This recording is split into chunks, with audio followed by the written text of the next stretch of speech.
And we're live. Reiki with Will here, and welcome to a light language meditation with Aquarian Fire. I apologize for the late start. I am on my phone, and we're doing it that way. Okay, so oh, life is interesting.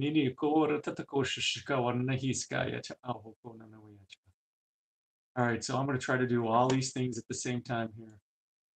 And I had this idea of what was going to happen, but who knows? Who knows what's going to happen now? Um,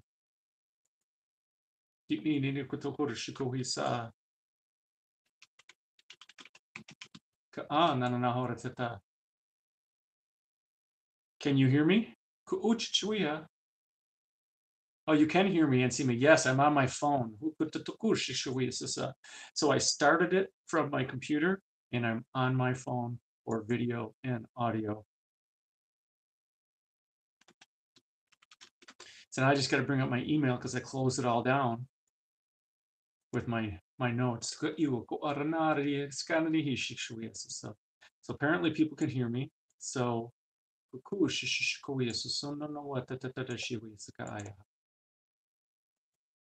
okay, today's an awesome day.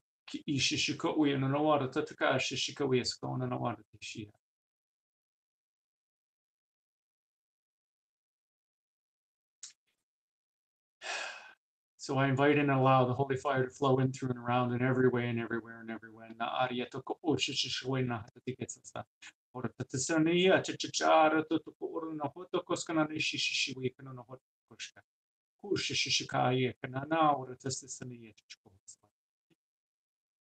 And I set aside my ego and my personality so that I may be a clear channel.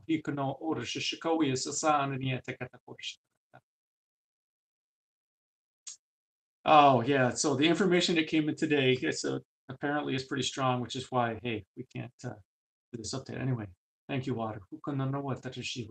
Water is life.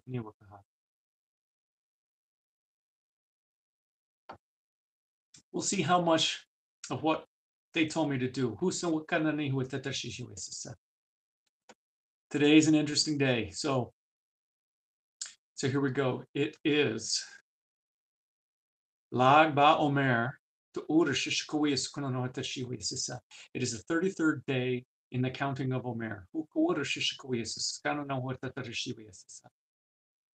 And bring up more notes and more notes. So the counting of Omer is the counting of 49 days, 7 weeks of 7 days. For from the second day of Passover to until Shavuot. Okay, Shavuot is it celebrates the day the Torah was given by God on Mount Sinai. And it is the same day as the Pentecost, which is the day we celebrate the descent of the Holy Spirit upon the apostles. It's really upon mankind. It can happen in any now, but that's the day we celebrate the anniversary of it happening. And who do you think gave the Torah? The Holy Spirit, which is the Holy Fire.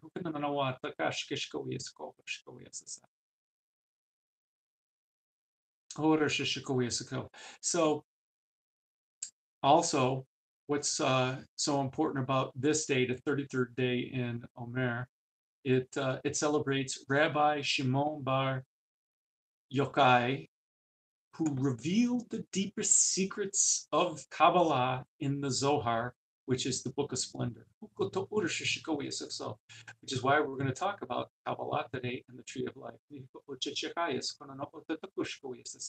And even better than that, this 33rd day is the 5th day in the 5th week. This also happens to be the 25th meditation in this series, and it also happens to be the month of May, the 5th month. So we're going to talk about Hamsa again.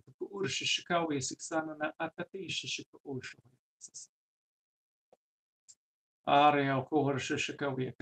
so where are my links? Kabbalah. I am going to try to share.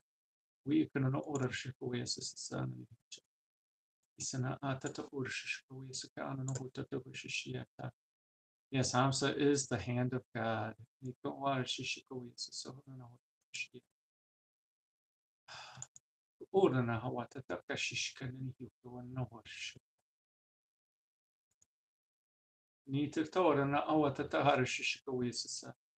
And I'm going to try to share my screen if I may.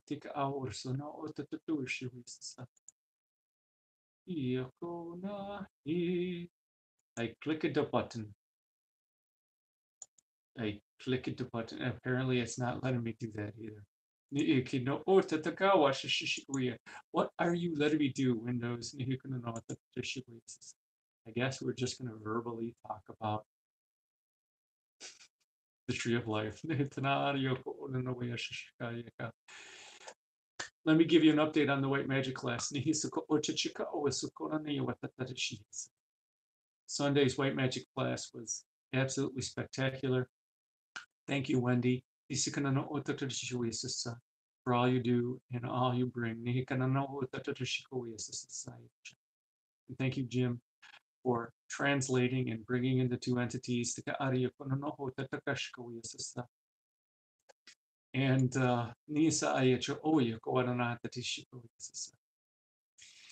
the Kabbalah and the white magic class have something to do with each other.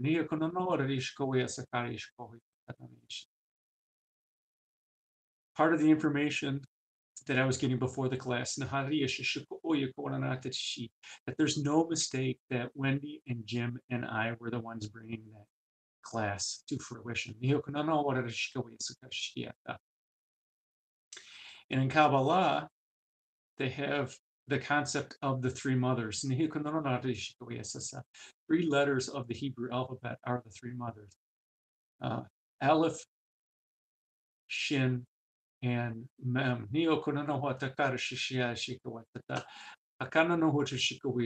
Hello, Wendy. So many technical difficulties, so there's no link to share.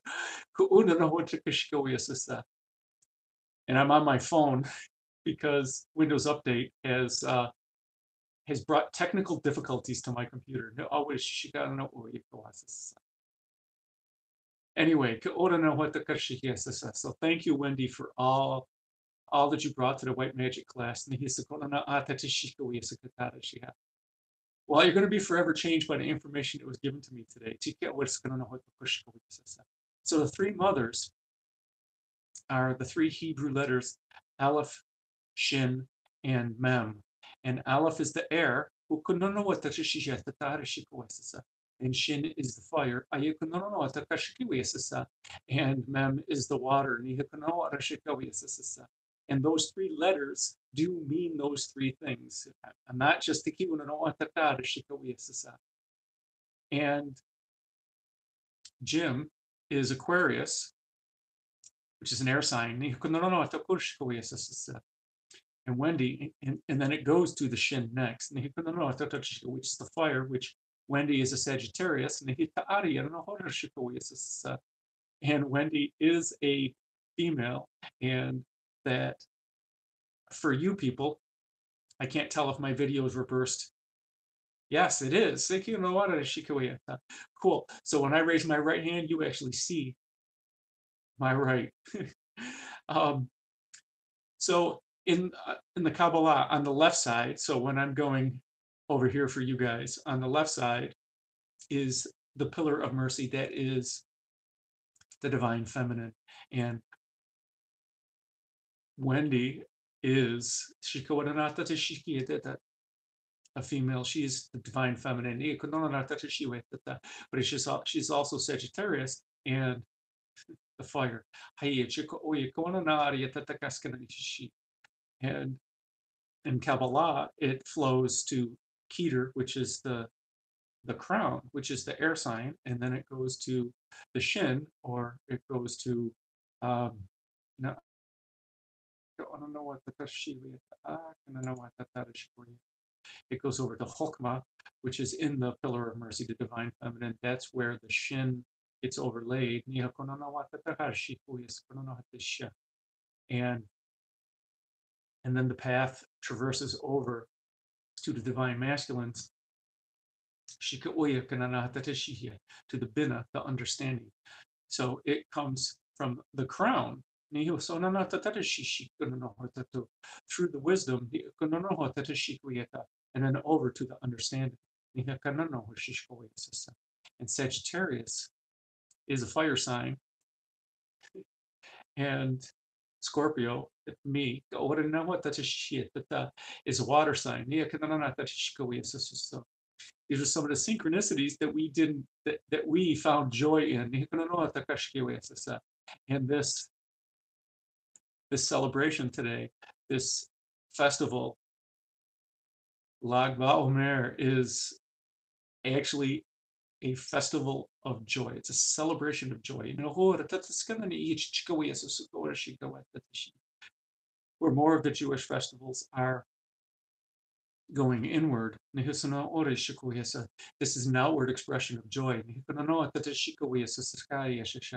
This is the fifth day in the fifth week.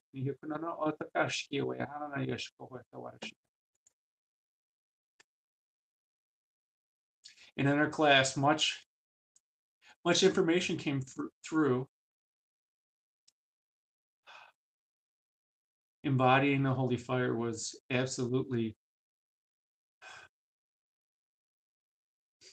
stressed with joy, to allow that to come through and allow yourself to be the holy fire and allow it yourself to embody it. For embodying the holy fire is it purifies. And that is this entire process of the counting of Omer. It is a process.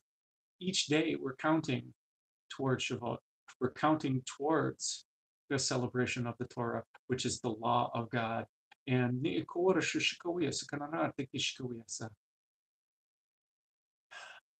how purifying ourselves every day. And we can do this outside of the counting of Omer as well. And the purification happens when we're in alignment. When we're in alignment with God, when we have the divine feminine and the divine masculine in balance. And that comes through in all that we, yes, they are talking.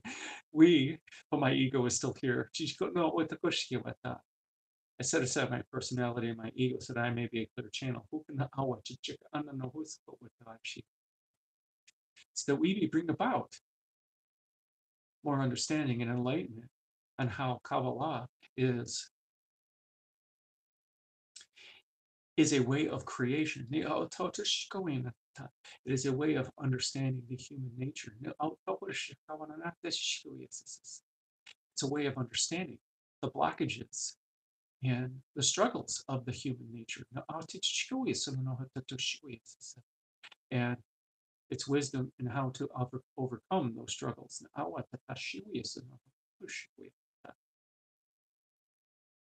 There is simplicity in Kabbalah. And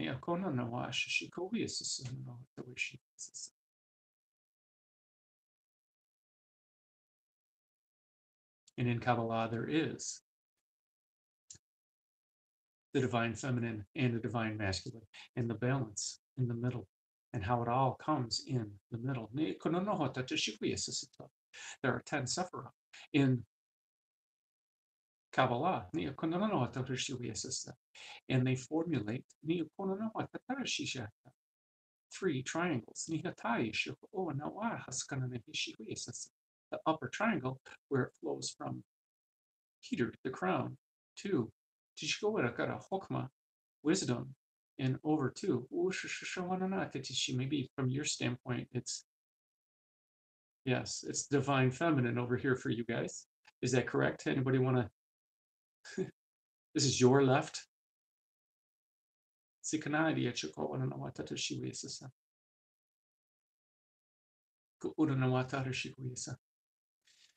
So it flows to Hokmah and over to Bina, which is understanding. And that formulates the triangle, the supernal triangle. The triangle of ultimate understanding.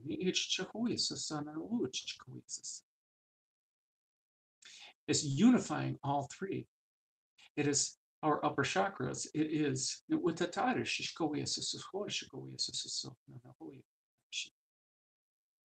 is understanding our truth, allowing the alignment and the wisdom to come from God.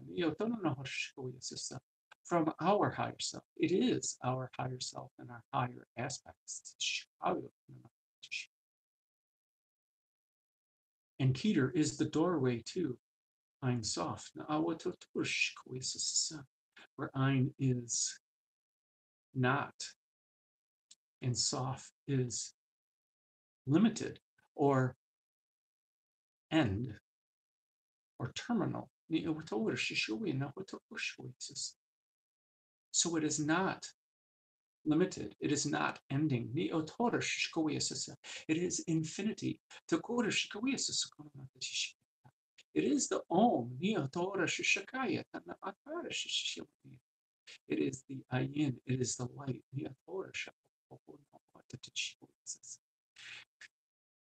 It is the holy fire.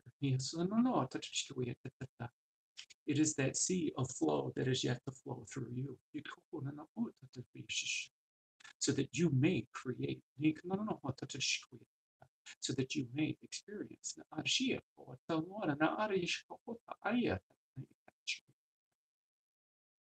And below this, from the egoic standpoint, this is the triangle of the ideal. We shall revisit it after we go through the other triangles. And below this, we have an abyss. It is not an abyss for the non-egoic and the unlimited.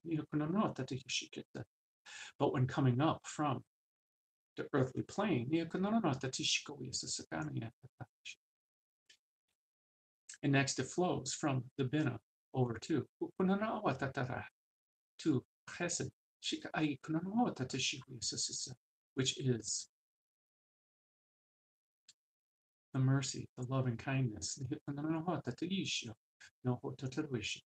then it flows over.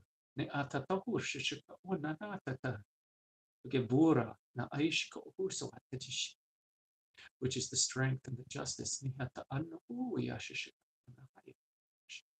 And then it flows down to Tiferet, the beauty, the balance. And this formulates the triangle of the heart. Our triangle of our outer self, our triangle of giving, our triangle of interaction, our triangle of the selfless. This is the triangle of the divine masculine, how we actually give out to the world. And this is the triangle that kicks off the law of frequency and resonance. For what we give out to the universe is what we get back.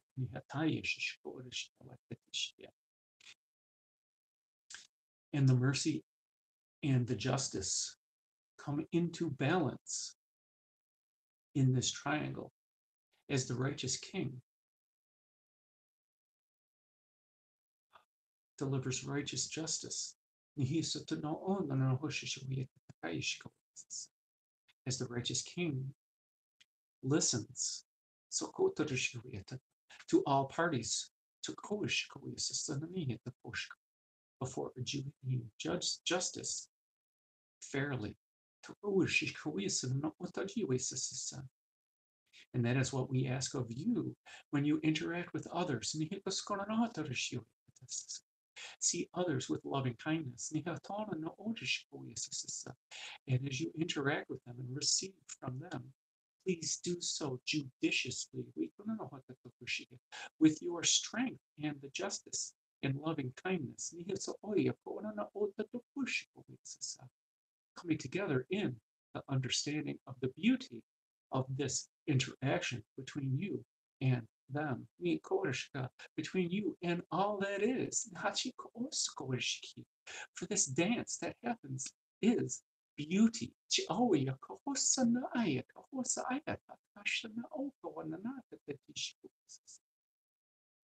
And below that, when looking from above, there is this veil. And it is simply a veil, a loosely, very sheen veil that you can see through, that you can reach through, that you can separate and walk through.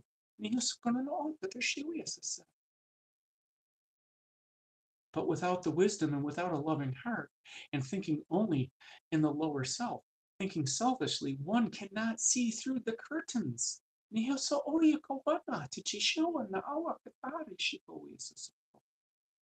And then we come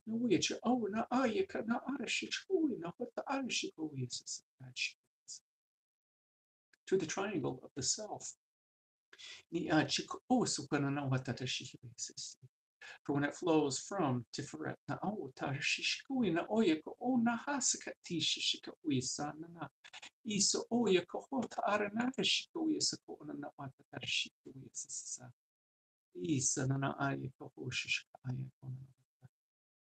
it comes into Netzach.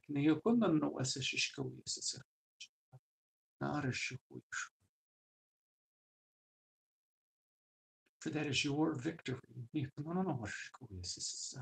That is your victory over yourself.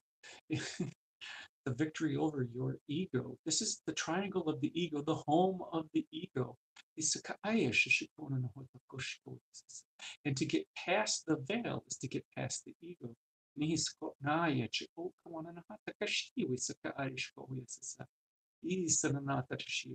then that input from that divine input, the divine flow coming down, it goes across.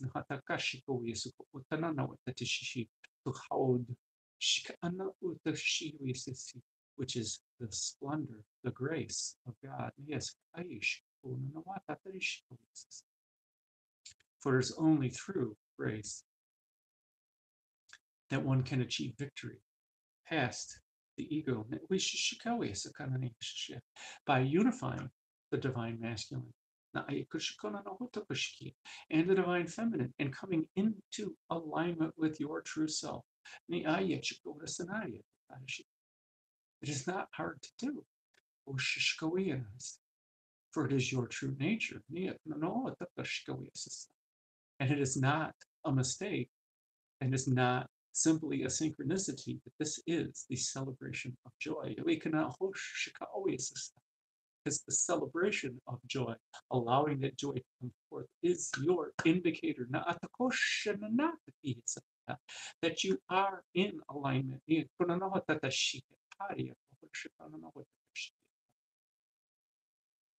And this triangle of the ego, the basic emotions, triangle of who you think you are, your safety, that it comes down to yes, which is your foundation.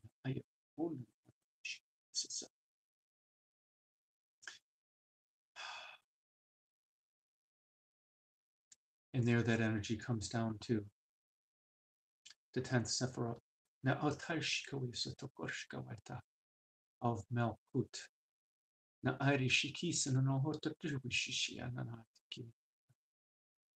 Which is the kingdom. For you are receiving the kingdom of God when you are in alignment. You are receiving the full power of the universe. When you are in alignment with your joy.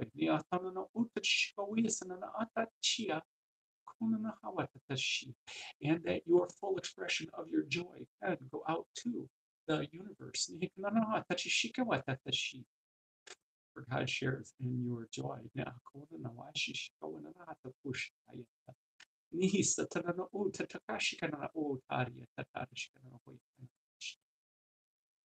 And it is no mistake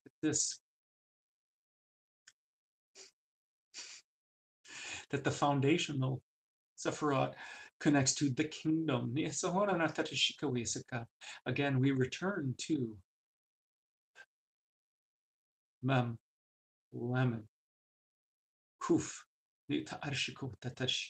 MLK, Melki, the king. And we have spoken of righteousness, Sadek, and Melchizedek is the righteous king. And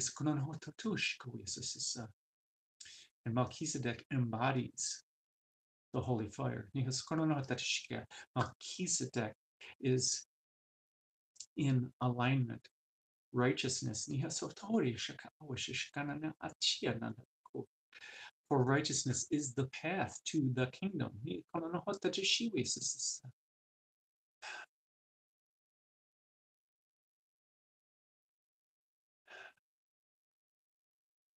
We invite you to become the king, the queen. The king and the queen of your joy. The king and the queen of your creativity.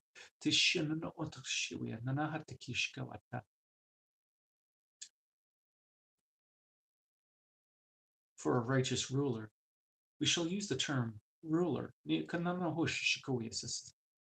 For it is balanced in both the divine masculine and the divine feminine. For we do not need to differentiate. The righteous ruler,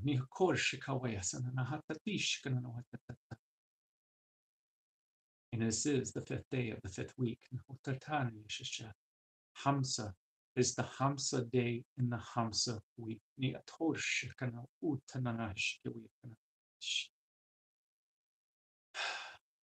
And Hamsa is the number of the human being. And it is also, so therefore, Hamsa is down in the Melkut, the kingdom, the sovereignty. We can call it the sovereignty. Your sovereignty. And the Hamsa is up in the Kitab, in the crown. For the Hamsa is the swan. It is the highest representation of your soul. To Arishiko, the human soul.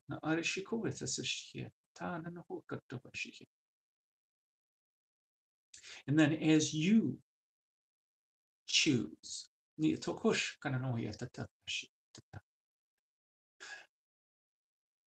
for your word magic comes from the Magi. And the Magi were priests. In the honoring of Atar.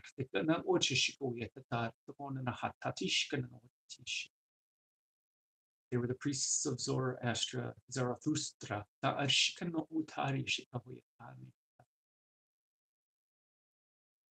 In honoring the true essence of who you are and the one true God. The God of all that is. And the word Magi means I can, I am able to, and I decide. For the righteous ruler does decide for oneself, with taking input from all sources, but is not swayed by pity parties,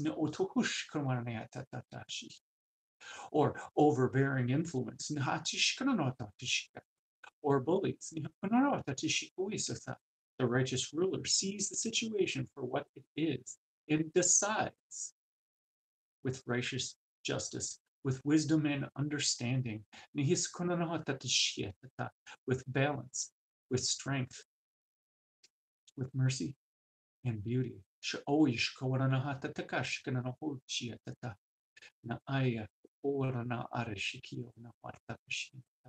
And you are your own righteous ruler.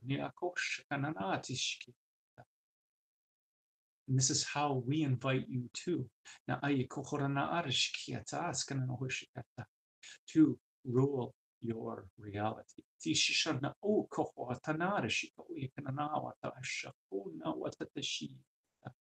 With your own righteous mind.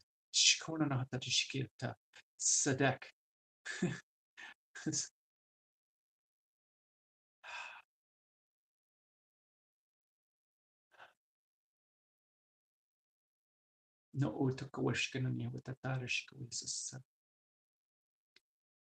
With your righteousness and your balance, you can achieve victory over the veil and your ego. To see the beauty of the dance, the righteous dance, that is full of mercy.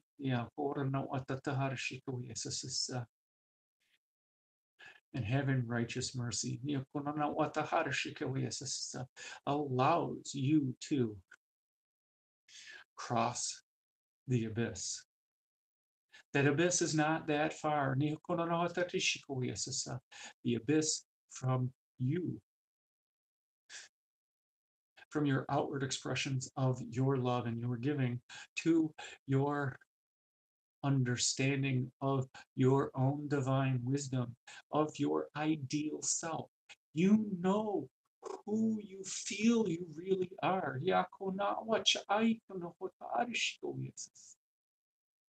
You know what brings you joy, and it's not who you should be.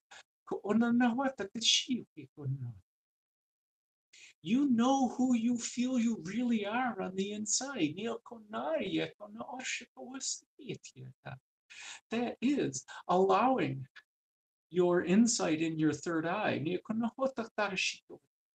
your intuition. That is your higher self. These are your ideal aspects as you see yourself. The things that you wish you can do, the things that you think, oh, if I could only do this. That means you know you can. Because that's what brings you joy. That's what brings you in alignment with what if this is in my joy. That dancing with fairies, the riding of unicorns.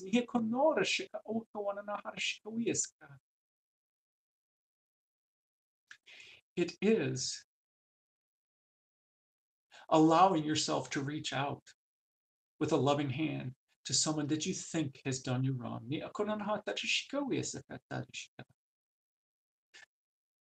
It is the ability to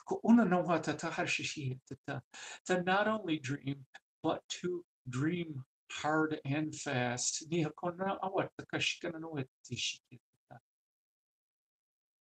To find images of that you wish to create, that you wish to manifest, and post them on your board, on your manifestation board, so that you can see it often and that you can send joy and love and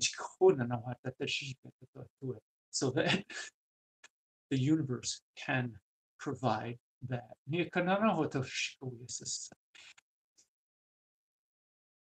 This upper triangle of the ideal. That abyss is not that far.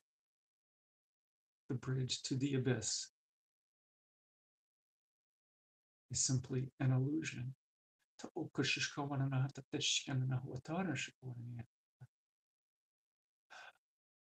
And our outward act of giving bridges that gap.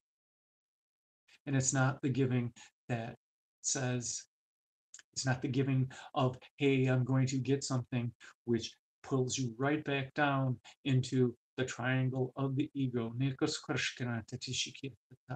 That type of giving brings us back behind the curtain, where it is hard to see through because your light is on the far side of this curtain. And when you shine a light upon the curtain looks like the light, and it looks like it's impenetrable. For when you keep your light in your ego, it is hard to see past the veil, this sheer veil.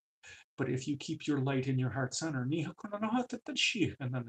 allow your heart to speak and shine, the light is on the other side of the veil. It is easy to see through it.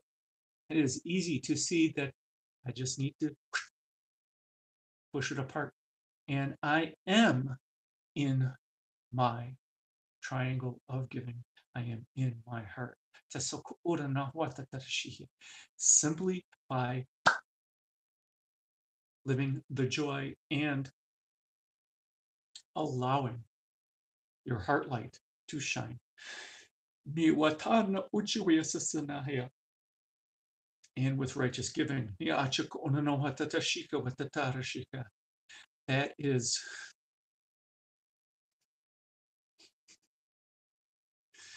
this one has images of pirates, of throwing grappling hooks over to the other ship as if it's far away, and pulling that ship closer to crossing over to the ship, the triangle of the ideal. By expressing from our heart and allowing yourself to speak your truth, to speak your light. For you speaking your light and your truth is the bridge to the triangle of the ideal, which is the divine feminine and the divine masculine, the water and the fire, which meets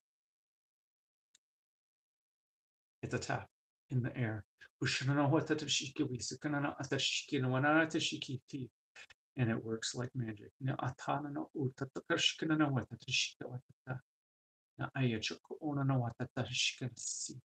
That sends our love along with our creativity through our intention out to Ein Sof, the unlimited.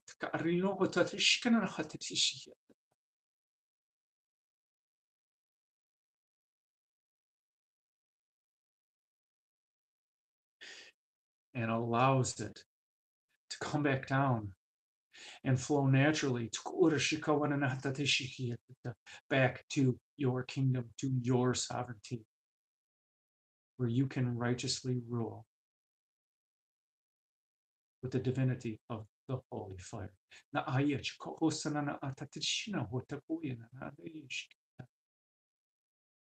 Simply by living in the heart center. And the next is speaking your truth. And allowing yourself to be yourself.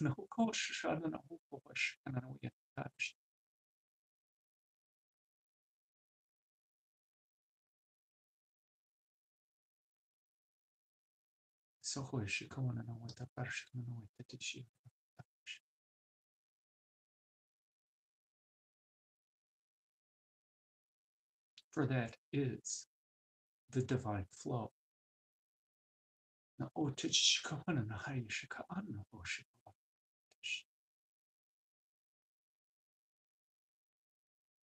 that is your true nature.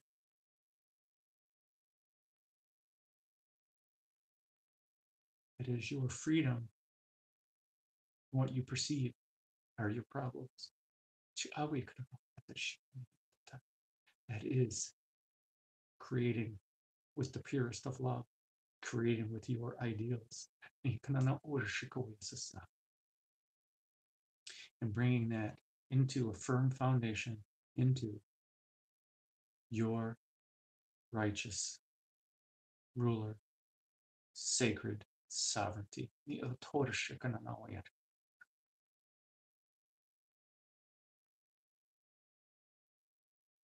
And we invite you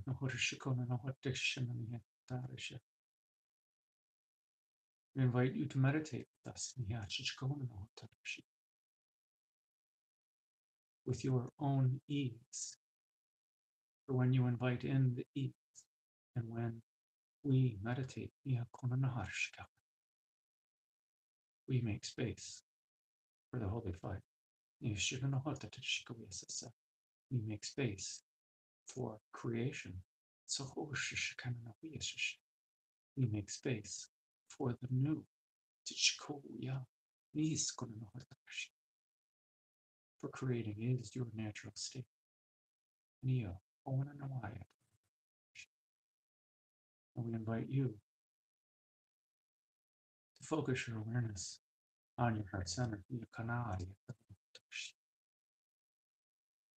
For in your heart center is your holy fire. And your holy fire is the source of your bright light, which illuminates your perception, which illuminates your awareness.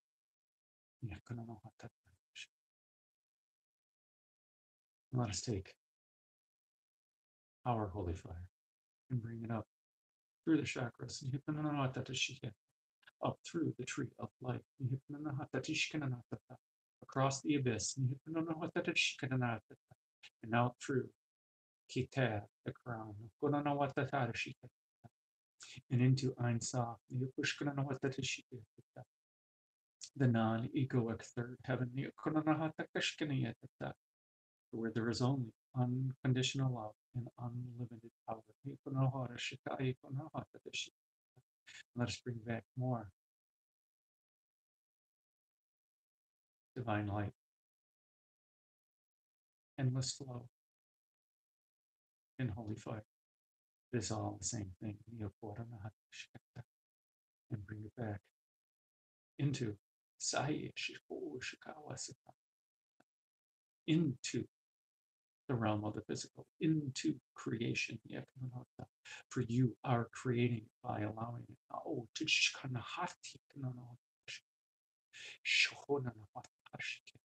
You feel the power in that statement. You are creating this new holy fire, this pure holy fire. For it cannot exist without you. That is your power. With pure righteous intent, you have done this. And notice how it feels. We have not brought it into your crown yet. But feel how the top of your crown feels. See, feel the flames of your creation. Feel the flames of your divinity.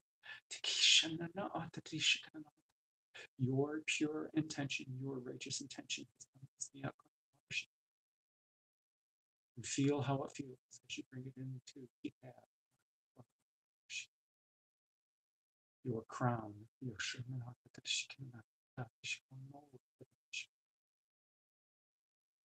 and bring it down through your wisdom, illuminating and igniting your wisdom. Bring it down further into understanding as it illuminates and ignites your understanding. Yeah, and notice how easy it crosses that thing called the abyss. For that abyss is nothing for the holy fire. For pure intention, and bring it to rest. And you are balanced, merciful, righteous, beautiful, our center. And let us bring this down to your kingdom, grounding it effectively in your reality. In your sacred sovereignty.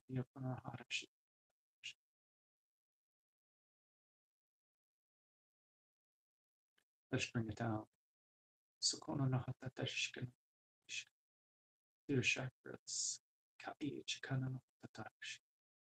Past your victory.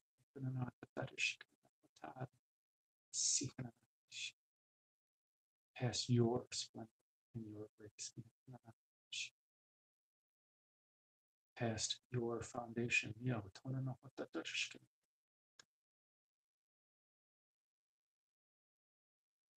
And out your root chakra. Going down, down, down into Mother Earth. Like growing roots.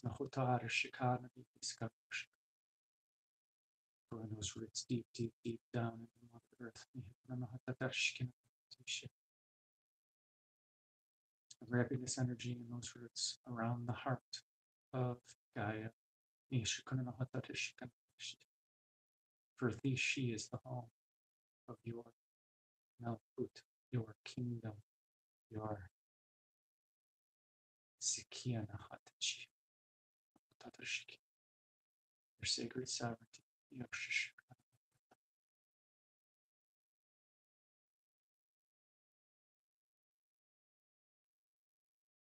grounding your divinity effectively in your kingdom. Let us bring that grounded energy back up through the root system, up through your root chakra, your foundation,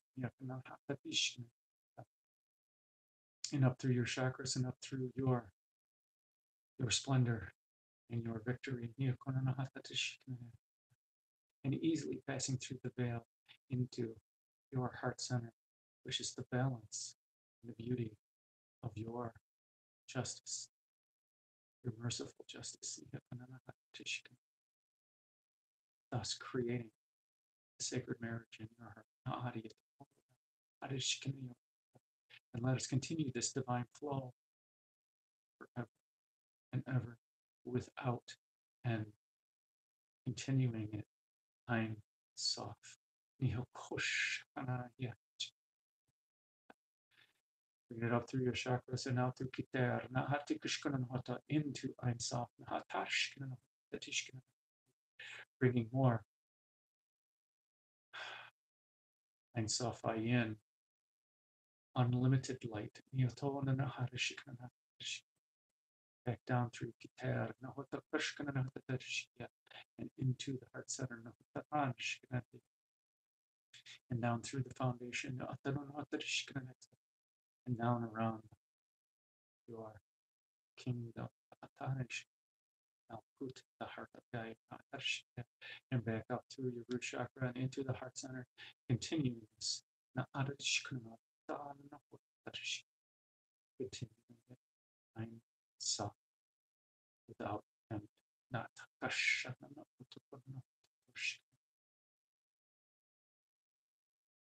now we invite you to do what we ask, to get past the veil, and to get past the abyss. Is to give freely from your heart, to allow your holy fire and your bright light to emanate from your heart center, allow your loving mercy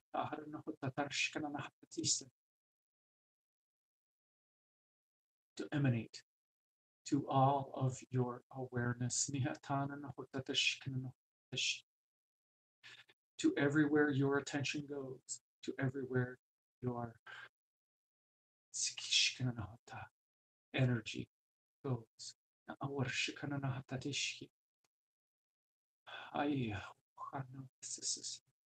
In every way, in everywhere, in every when, in your most natural way, your unlimited way, your dim of Ein Sof. Na Atosha Eko Na Asakana Ishishikana. For that is your true nature. Neo Kohoshishana. Now we invite you to see the wisdom of the true light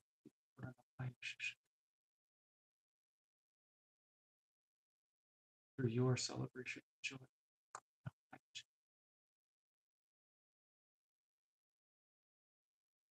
Allow this Ein Sof Ayin, this unlimited light, this bright light, take you on a journey.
When you are ready, please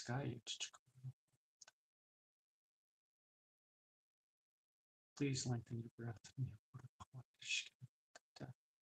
allowing it to become more intentional and deeper. And please rub together your fingers and toes to help bring feeling back in more parts that you feel. The more at home you will be in this reality. And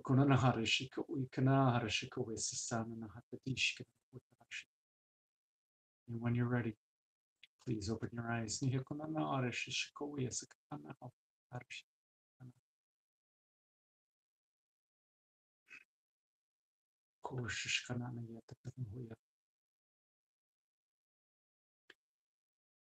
Please take some time to write down what you saw and what you experienced and what you felt. Whether you draw it, whether you write it, pencil and paper, or whether you type it up and email it to yourself. This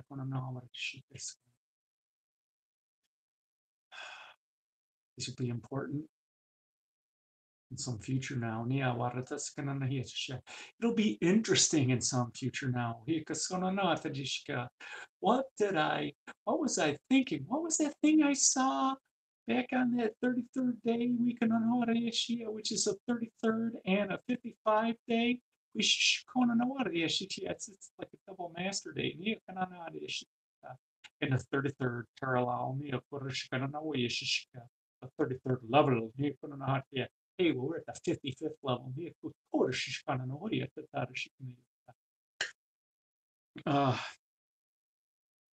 Oh, and 3 and 5 is 8.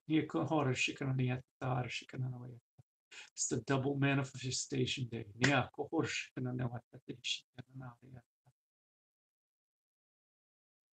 Oh, I'll share a little bit of what I had. It's pretty simple. After I sat there for a moment, expressing gratitude, I found myself on the shore of my favorite lake. The full moon was up, and it was warm. It was the perfect temperature. It was evening, and I was doing the water blessing. And about 3/4 of the way through, thank you, water. Water is life.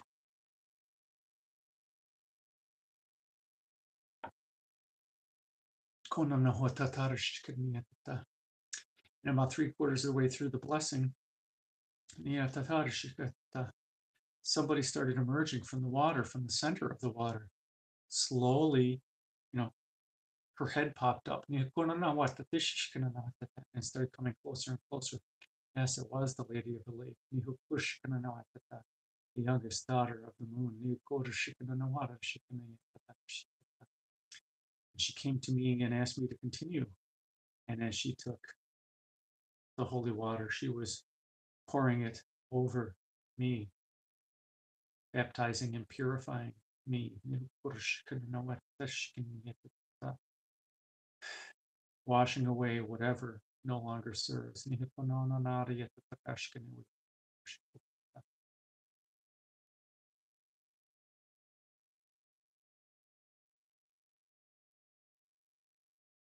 says she is proud of me.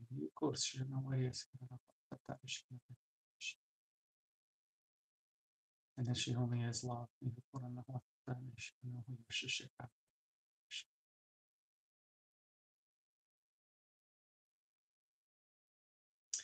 And a whole bunch of things I can't. They flash of this and a flash of that, a flash of this and a flash of that. I can't make sense of it.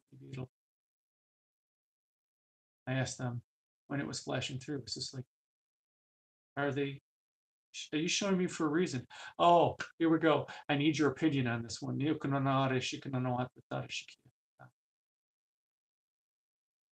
I was brought to the Great Pyramid. It wasn't today, but it wasn't way far back in antiquity. It was complete. It was all the limestone was on it. But when I got there, I was on the outside. And my back was to the pyramid. And I was up about, I don't know, 20, 30 feet. My feet weren't on the ground, but my back was against the pyramid. Like I was being drawn into the pyramid, but my physical body and the pyramid were stopping me from going in. I didn't understand. And then all of a sudden, when I was confused that I was, wow, my back's to the pyramid and I'm looking out. Oh, I wonder what this means. And then I started to move counterclockwise around the pyramid with my back rubbing against the pyramid. Please, please tell me what you think of that. That was just weird. And I went like several times around. I lost track of how many times I went around. And so to me, that's kind of interesting. And then I, I actually was allowed to go in. When I finally asked, what, I don't understand what's going on, my ego kicked in. And I'm going, you're trying to show me something. There's some meaning here and I don't understand it. So um, please elaborate. And that's when I got sucked into the pyramid. But I didn't get to see. But I know I went into the center of the pyramid, the center energetically, mathematically, from each of the 4 points. And from the top point, they all meet equidistant in the center. I was brought to that point for a little bit, but it was black. I was in a room. It was in a room. It was an undiscovered room, but that room, they didn't allow me to see what was in there. So, and then they brought me down further below the base of the pyramid. And I'm going, but I'm still in a pyramid. And the light was still off. I could not see. I tried shining my light to engage in it. And then it was like I started to see faces. I started to see alien faces. This is like the connecting pyramid is off on another planet somewhere. And they showed me that this pyramid is like onyx. It was shiny and it was black and it was the exact same dimensions. But instead of it being a white pyramid here on Earth, it was a black pyramid on some other planet.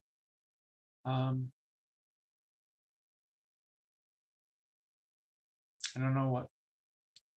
And then I was taken to on a whole bunch of different flashy things again. And so please, I'd like your opinion on this one too. I saw a infant breastfeeding on her mother. Oh, apparently it's a female on her mother. And then I saw a pomegranate. And it's just like, okay, so I know there's meaning to a pomegranate, and I know it has something to do with breastfeeding your child, but I'm not sure. I don't know if any of you guys know what that is.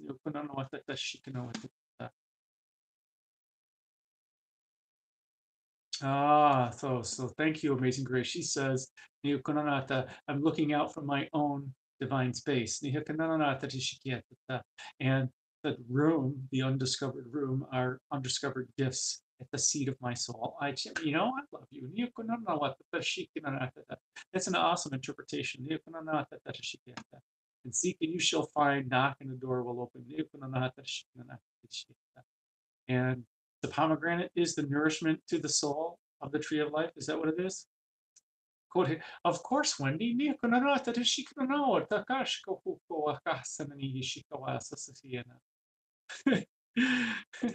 So I'm going to scroll up in the chat. Amazing Grace was seeing 33 all day long. Yeah. Clickety click. Does that mean you heard me clicking all over the place? I didn't. Maybe I can put the timestamps on now. Oh yes.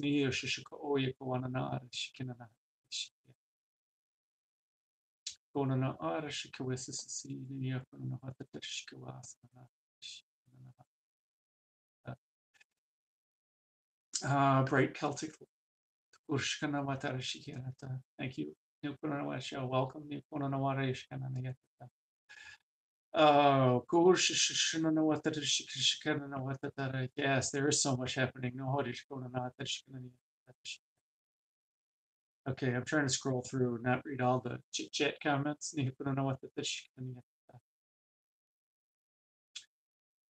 Okay, so what time is it now? Almost 10 o'clock. So, oh, one factorial. You want to elaborate there, Wendy? Equals one factorial.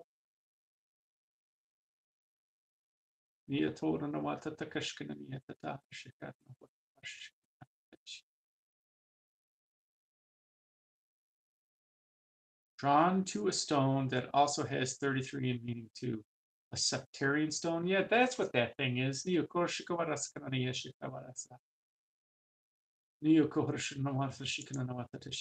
gonna have to look up pomegranate. Spiritual meaning of a pomegranate.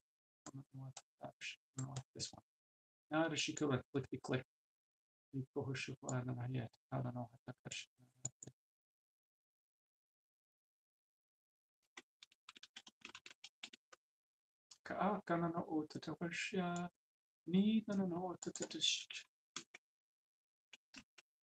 Oh, spiritual meaning.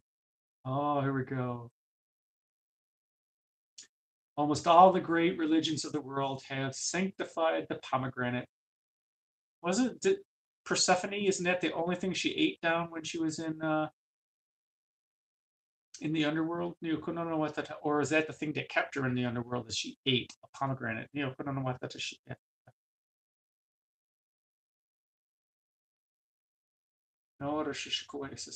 mythology of ancient Greece regarded this fruit as the symbol of life. Oh, oh yes, today's date equals 1. 5 and 3 is 8 and 11. I like to see it as a 10, like as a Hari and a 1 and a 0. But it's really is it a 10? Is it a 1? Yeah, 1 plus 1 equals 3. So that's really all we care about. So fruit, this pomegranate is the fruit as a symbol of life.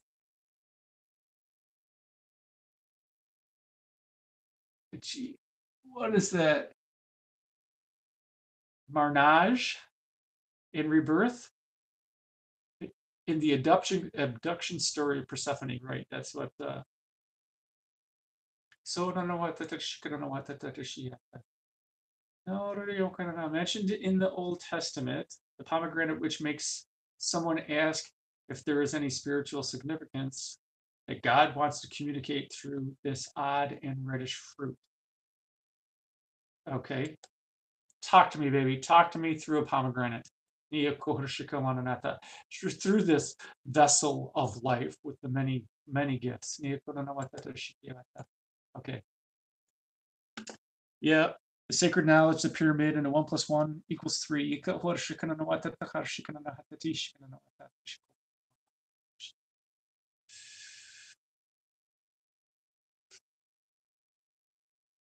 Oh, the pomegranate has reemerged in contemporary culture, not only because of its beauty and rich history, but because the pomegranate is quite desirable for its healthy antioxidant qualities.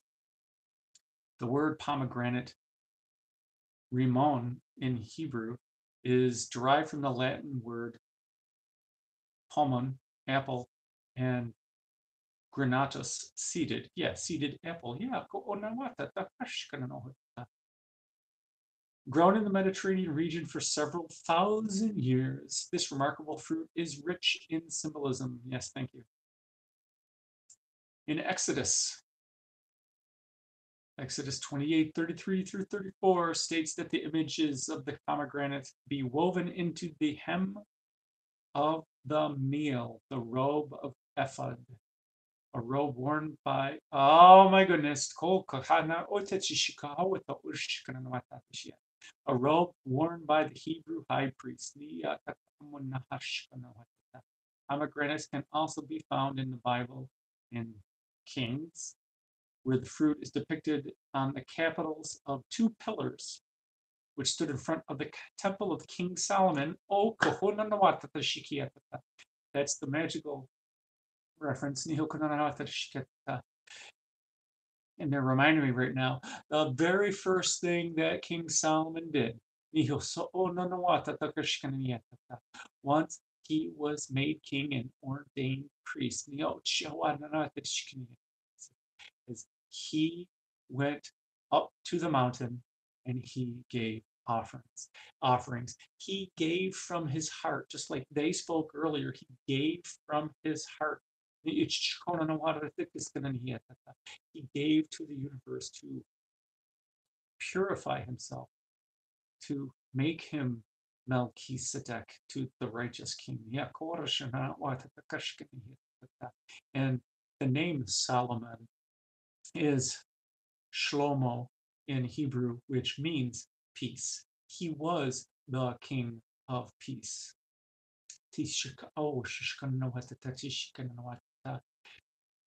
And although David was a mighty king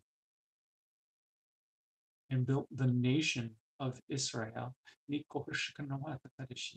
did so through the warring. He did so through might.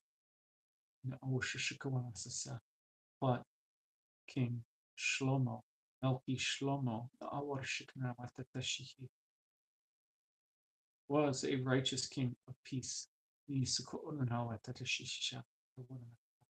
which is why the wisdom of the magic came through him.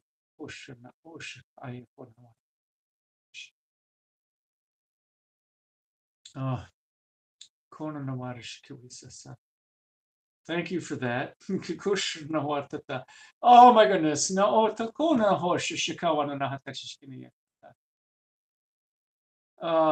the pomegranate has been on ancient coins in Judea, and some of them appear as a holy symbol. Jewish tradition teaches that the pomegranate is a symbol of righteousness. You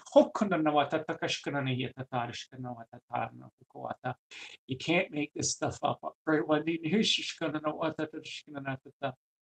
Because it is said to have 613 seeds, which corresponds with the 613 mitzvot or commandments in the Torah. We're on the 5th day of the 5th week of purifying ourselves while we wait for the celebration of the deliverance of the Torah.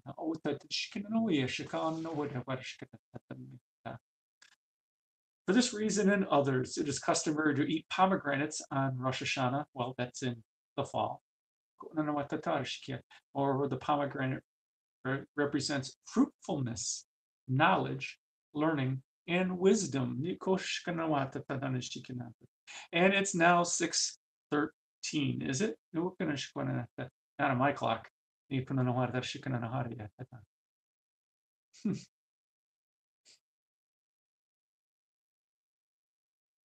Oh, interestingly, many Jewish scholars believe that the pomegranate was the forbidden fruit. They're still thinking that it's a physical thing, a physical fruit.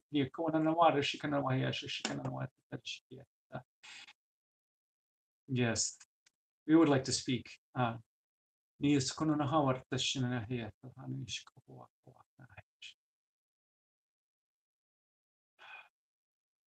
They were asked not to eat of the fruit of the tree of the knowledge of good and evil. For when you eat of the fruit of that tree, you know the difference between good and evil. And therefore you judge. And all judgment lead to the separation from God. And only in living from your heart center with mercy and strength of the justice, bringing together in the beauty of the balance of the wisdom of that, and living your true authentic self in a non-judgmental way, just as your source sees you.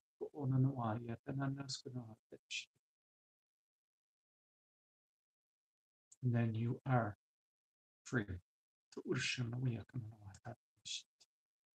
And the gifts and the fruits from heaven are delivered.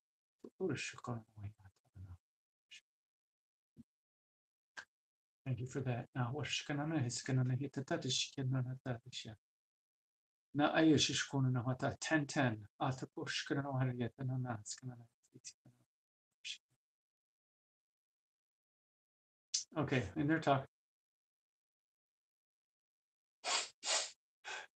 So at the bottom of this page, I'm done reading it. Because now it's saying the growing popularity of pomegranate jewelry and pomegranate gifts. And I'm going, yeah, okay, I don't need to read that. And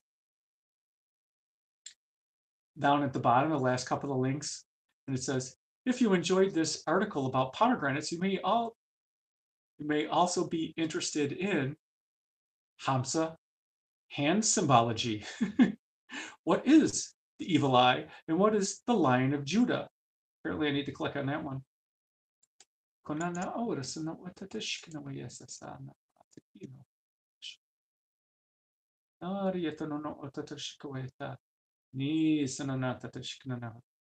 It's the very first Lion of Judah.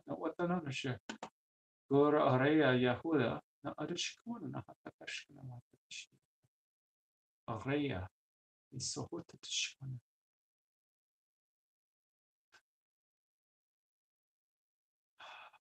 Areya, Areya.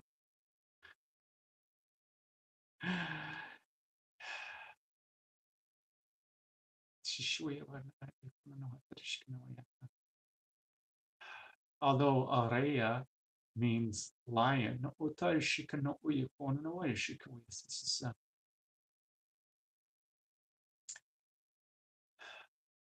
and also Iran,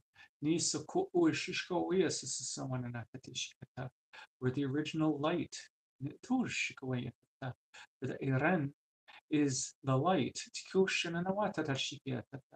where it is also the Lion of Judah, it is the light of Judah.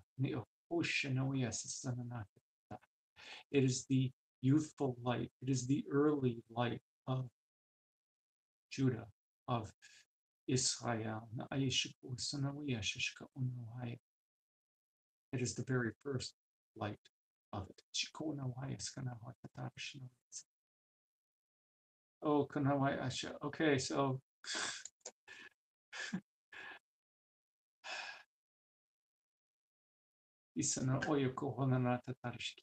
yeah, I'm going to go crazy if I keep reading. And it is now 10:13. It's 6:13 somewhere. 9, 8, 7. So it's whatever time zone's past the Pacific.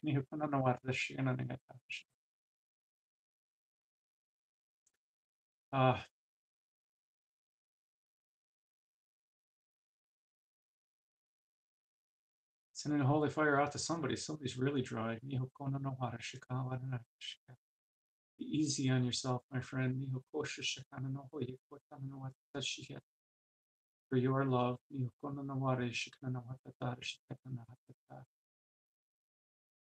And you deserve it. You deserve your divine blessings. That was the other major point that came out of the white magic class is you deserve the blessings of the holy fire.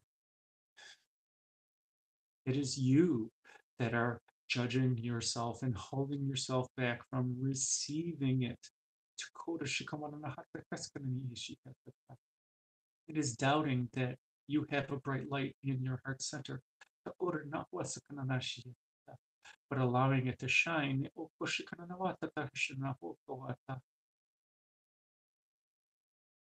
is all that's needed to get past the veil. And then speaking the truth, speaking your joy, is all that's needed to bridge the abyss to your true self, your deserving self,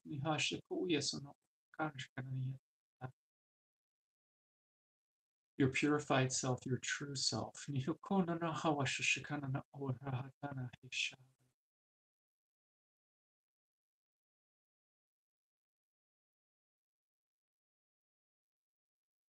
Allow yourself to be awesome. Because you deserve your own awesomeness. The world deserves your awesomeness.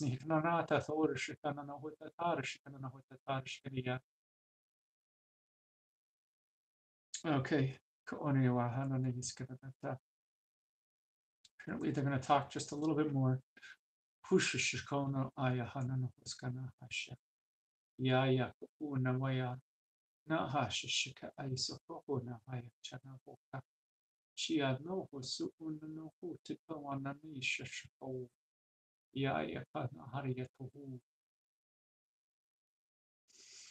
Thank you, water.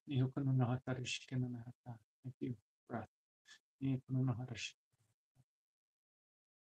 For you are the breath of life.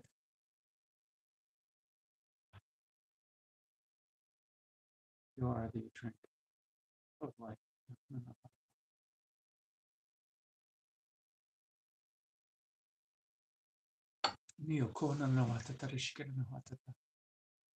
They have shared so much. All the letters. Look up the letters of the Hebrew alphabet. Do you have 3 mother letters? The Aleph, the Shin, the Mem. And then they have the 7 doubles, or the twins. And they all place in the tree of life.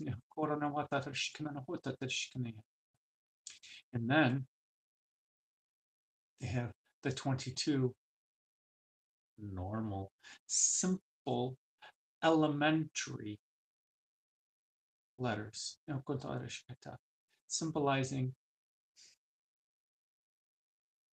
the basic elements of the structure of this creation and creative process. And each of them have a number representation. As we go through the path of the divine flow, some of you will find meaning. And there are other sacred geometries that are found inside. So the 7 twins, in comparison with the 3 mothers, and how the linkages from primordial to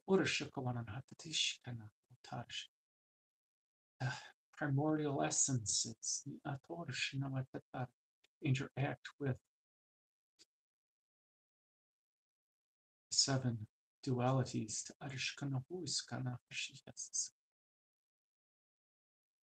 Now, how they come through the 3 mothers. The mother of the air, of the Aleph, the mother of the fire, the mother of the Shin, and the mother of the mem, the mother of the water. And you may look at the tree of life in 2 dimensions. You may look at the tree of life in 3 dimensions. It may bring more meaning as it comes from a point to a spiral and into a point.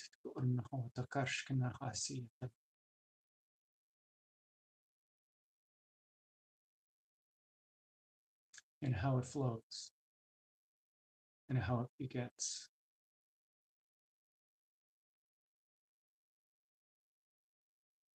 Asher, Asher, I am that I am to Urshikawayasisa. And you are all that you are.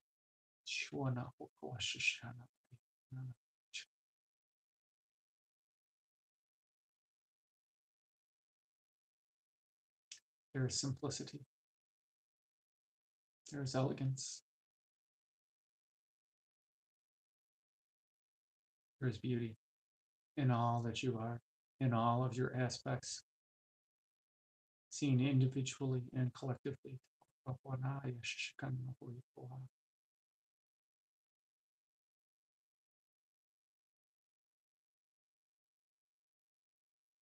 Allow it to unfold.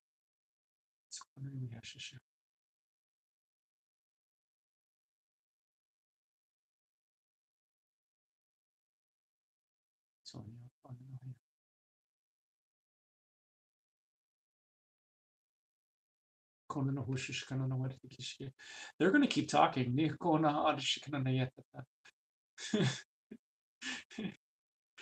Shaya otanana askana hashishikana uyeko asanana atatarishikana yeto atachikana. Yes, it is time. And thank you all for joining me. I thank you for helping me create the sacred space. I thank you for bearing with the technical difficulties that we have overcome.